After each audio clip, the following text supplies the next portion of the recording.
What's up, YouTube? This is Too Raw for TV. All right, so in this video, I want to talk about Marlon Wayans. All right, like Marlon Wayans to me is perhaps the most underappreciated comedy legend we have right now. You know what I'm saying? Like when people think of the funniest comedians out there. In this video, I'm gonna limit it to black comics, but it shouldn't be just about black comics. But when people think of the funniest black comics, they think of Eddie Murphy, they think of Richard Pryor, of course, they think Dave Chappelle. Uh, they think Bill Cosby. No matter what the media wanted to denigrate him, comedy wise, he's up there. But Damon Wayans to me should be, in my opinion, on anybody's top 20. You know what I'm saying? I mean, you can have other guys up there. Eddie Griffin should be on the list. Another guy that's underappreciated is Mark Curry. I'm seeing a lot of young people who don't know who the fuck Mark Curry is with this current little Mark Curry versus Steve Harvey shit, and they don't know who Mark Curry was or is. You know what I'm saying? Mark Curry went through a severe traumatic experience recently, accident where he was burned. You know what I'm saying? And but Steve Harvey is more successful than Curry, but don't get it twisted.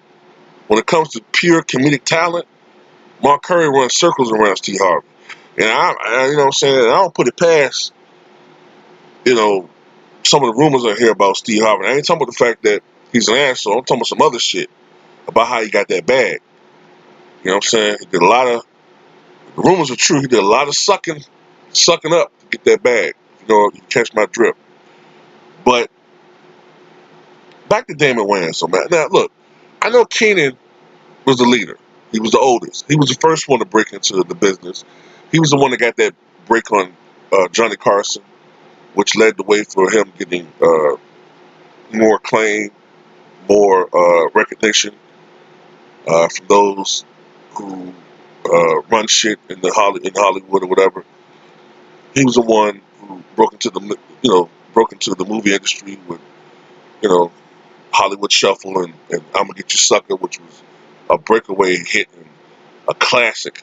You know what I'm saying in our community, and of course ultimately leading to In Living Color, which until the Chappelle Show to me was the funniest black comedy sketch show ever.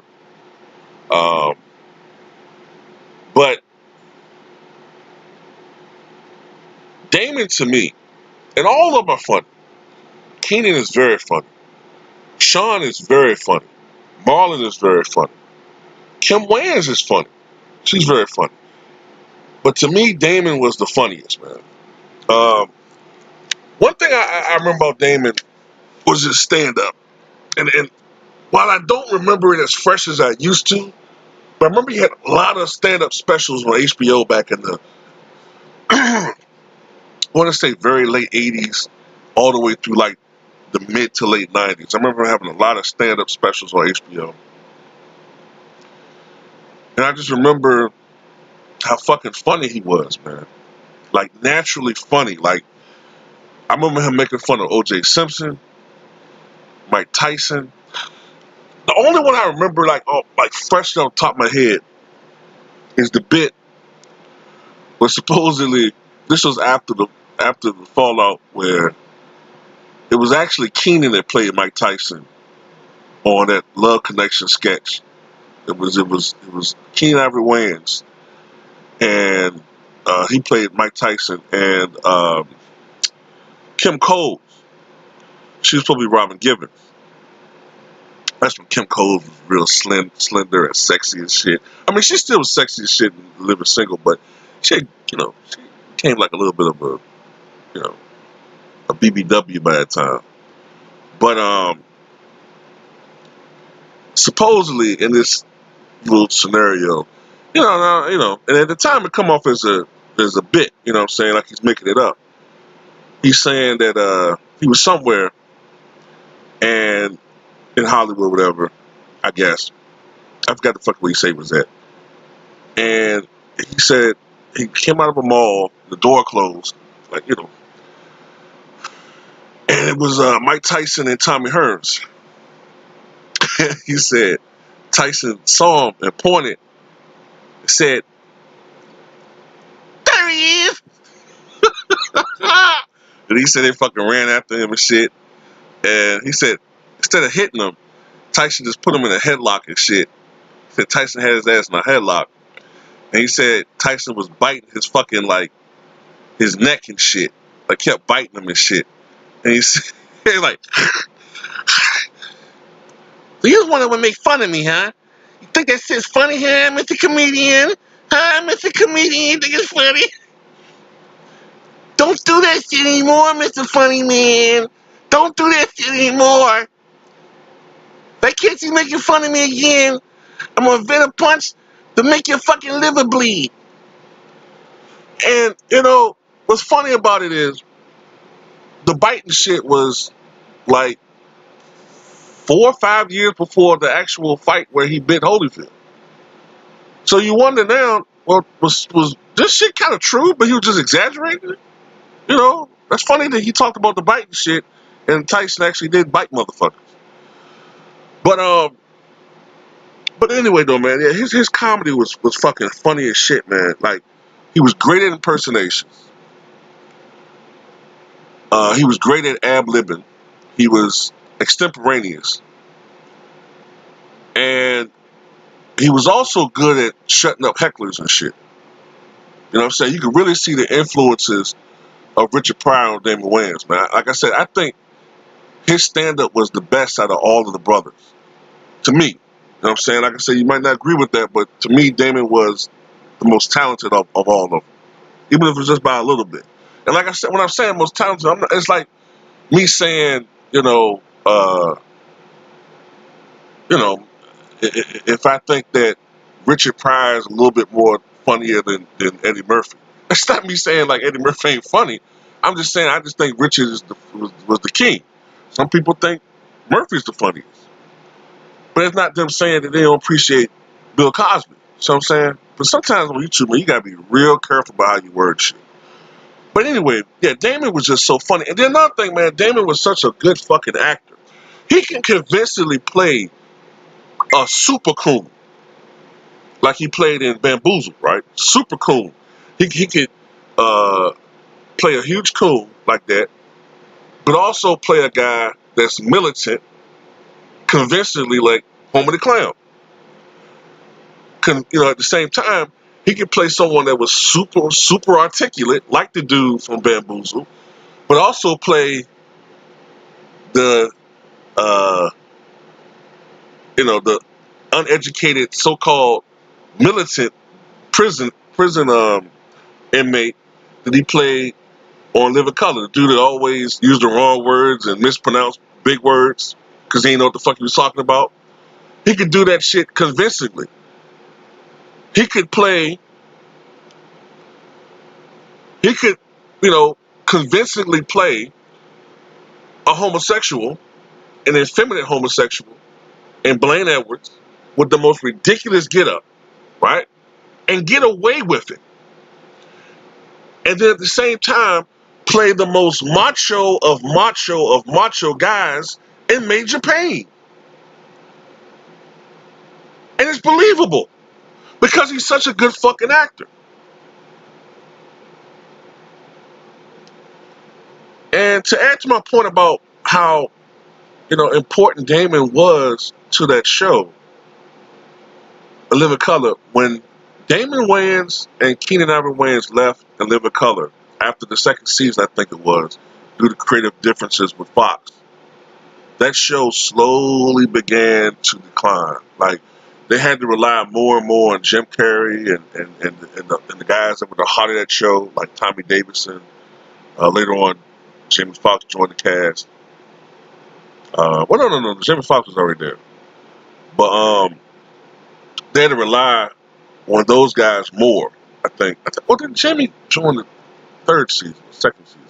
But anyway, the point being, they had to rely on those guys more and more and more. And then when some of these other guys left, and that last season was just terrible. But still, the point being, after Keenan and Damon left, that show started going downhill a little bit. It wasn't as funny to me the last 2 or 3 seasons as it was the first 2 seasons. But yeah, man, Damon Wayans was a beast, man. You know, and like I said, he was a savage. When I say savage, he didn't give a fuck. Like the characters that he played, a lot of these guys, he couldn't play these guys in today's PC extreme liberal, climate. Like he couldn't play. He could never bring back like what was it, Anton Jackson? The thing was his name, the homeless guy with the shit turd bottle. He couldn't bring that character back today. Because they'll complain he's making fun of the homeless. He could definitely, definitely, definitely not play Blaine Edwards in today's climate. No. Definitely he couldn't bring back Handyman, who was fucking hilarious. Hilarious. Hilarious, man. The shit that was the funniest about Handyman was the way that he flew out the window. But he couldn't play that shit today, man. Oh my God. Uh, the internet would break from people complaining about him.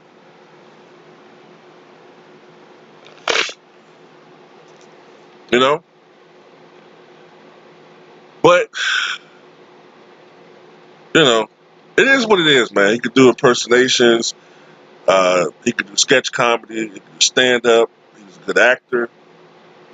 Ultimately, he became a sitcom star with My Wife and Kids.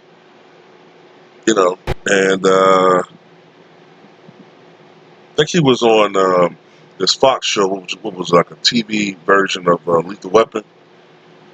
I remember reading about how he and the original co-star didn't get along with each other, and they replaced. I don't know if their show's still on the air, but Damon doesn't really do stand-up anymore, or if he does do it, I don't think it's televised or anything. I might be wrong about that, but I would like to see Damon Wayans get like a Netflix special. Maybe I'm wrong. Maybe he does, and I don't know about it. You know what I'm saying? Because I just recently signed to Netflix like 2 months ago, after everybody kept telling me to fucking sign up and shit. But yeah, Damon Wayans is just one of the funniest comedy minds that I've seen in the last 30 years. And he doesn't get enough recognition, in my opinion, for just how truly talented he is. And I'm going to take something else to a conclusion. Now, this is not a knock on the Jacksons, but to me, the Wayans family, you look at Damon, and Keenan, and Sean, and Marlon, and Kim, and you look at their children, all right? To me, the Wayans family is the most talented family in Hollywood. The most talented. I think it's a travesty that you have a family like the Kardashians who have absolutely no talent whatsoever other than their ability to make black dicks erect all over America. Other than that talent alone, they have absolutely no talent whatsoever, but they are millionaires many times over. And it's not like the Wayans are hurting, but it just goes to show you like where we are, man. Like the Wayans family is, telling you, man, like they're fucking funny, man. But they work hard to get to where they are. You know what I'm saying? And I wish nothing but most success to them. I know Damon's son, I think, is in entertainment business. He's making a niche for himself. But to me, man, Damon Wayans was and still is one of the funniest motherfuckers out there, man.